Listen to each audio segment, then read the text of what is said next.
ulah rurusuhan ya, ulah rurusuhan. Jadi saena upami aya isi nu dipikahoyong ku urang enggal ku urang teh taroskeun belah dituna ku urang di istihorohan taroskeun ka guru atawa teu ditaroskeun ka guru oge taroskeun kanu kenal kitu nya.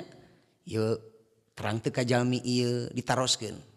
Naon sababna da urang teh boga harapan geus rumah tangga teh hayang awet atawa geus rumah tangga teh hayang sauyunan, geus rumah tangga teh hayang tenang. Ulah nepikeun ka datang rumah tangga teh ngadon jadi malapetaka jang saha jang urang. Maka di ulah rurusuhan ditaroskeun heula.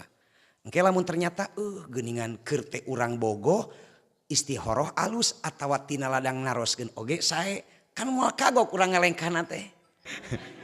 Tapi lamun kieu hanas urang geus jadian pas di istihorohan naon hawon, hanas urang geus leuwih deukeut pas di istihorohan awon ditaroskeun ka guru kirang sae kolot teu pati panuju ditanyakeun ka tatangga jeung babaturan nya kitu goreng kapanan bingung urang teh rek diputuskeun da geus naon bogoh geus nyaah tungtungna teh perang urang teh sorangan ngarasa we ku batur teu disetujuan ku dulur teu disetujuan padahal karena urang salah melangkah.